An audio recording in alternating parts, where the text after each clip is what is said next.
I first became interested in the link between video games and language learning when I came home from work one day to find my then 4.5-year-old daughter happily playing video games on a Korean website. Now, I'm not sure if the site had the option to change the language to English, but if it did, my daughter certainly hadn't needed to use it. In spite of the fact that she speaks no Korean, she was totally immersed in the game.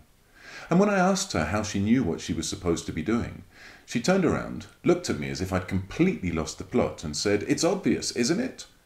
Which was very true for her. But I do remember wondering how many of my friends or colleagues, or if I myself would have found it quite so obvious, or if we'd have been searching for the site's language options or reaching for our Korean English dictionaries.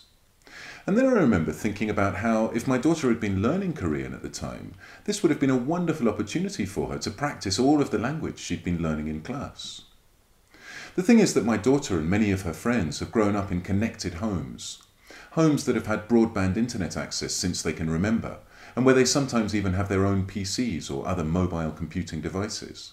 And this is why they seem to be more comfortable with and skilled in the digital world.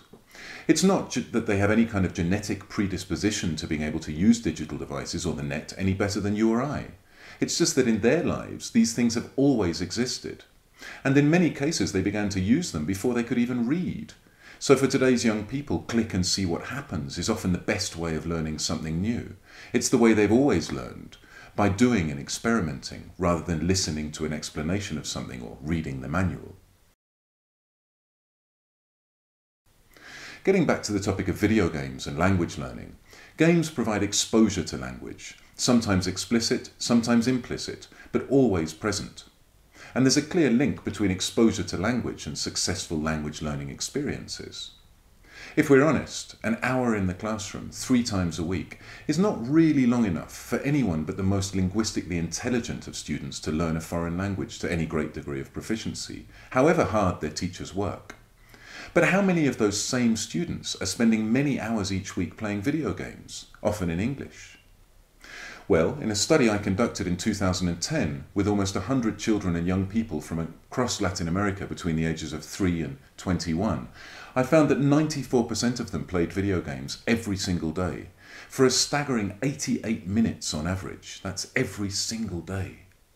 And if we consider that a great number of video games, especially flash games for kids, Facebook games and online role-playing games for teens and adults are in English, this adds up to a significant amount of extra linguistic contact time for English language learners. However, when I asked the respondents if their schools used or at least promoted the use of video games as a linguistic reinforcement and extension tool, the answer I received was a resounding no. Perhaps the problem is that video games have a generally negative image amongst parents and educators. They're often perceived as being full of violence or negative messages, and especially as being a waste of time. How many teenagers have been punished for poor school performance by having their game console taken away from them, or their game playing time restricted? How many times a day, all around the world, is this phrase repeated? You can play video games after you've finished your homework. But what if the video games were the homework? My daughter is fortunate enough to be growing up in a bilingual Spanish-English environment, but none of her friends are, and their parents sometimes ask me what they can do to help their kids learn English more effectively. Let them play more video games, as long as they're in English, I reply, to reactions of shock on the faces of the parents. This wasn't really what they were expecting to hear, but when you break it down, there's a lot of sense in that statement. First off, time. Many children spend significant amounts of their leisure time playing video games, and they do it willingly, without any pressure from their parents or teachers. And depending on the content of the video game, of course, it may well be having a positive effect on their intellectual development. For example, an English language student playing a game in English will be in contact with the language and practicing it for many extra minutes or even hours a day. They'll be exposed to the language they already know, and they'll also be exposed to language that they don't know, thus increasing their vocabulary and helping them to work out how to express themselves better. Secondly, community. As families become smaller and children are allowed out to play less and less unsupervised, it's important that we find other ways of providing them with collaborative social learning environments. This is less about learning new facts and more about learning how to coexist with others in positive, unsupervised situations where they have to use and share their knowledge for the good of the group. Thirdly, engagement. Let's be honest, homework has never been particularly engaging. And in today's world, more than ever before, a black and white Times New Roman, or even Arial for that matter, 12-point font, photocopied homework on paper is not really going to cut the mustard when it's competing for children's attention with full-colour, 3D, surround sound, highly immersive virtual environments, or even movies on high-definition screens. I'm not saying, of course, that teachers need to become skilled programmers or filmmakers to get students to engage with their homework, and much less that what's been done already is bad. But what I am saying is that it is important for us to try to find alternative means of engaging our students and catching their attention that compete on a more level playing field with the entertainment options available to them. A number of studies have looked at the topic of video games and education in recent years. One that I found especially interesting was Gauntlet and Jackson's 2008 study of a BBC online world called Adventure Rock.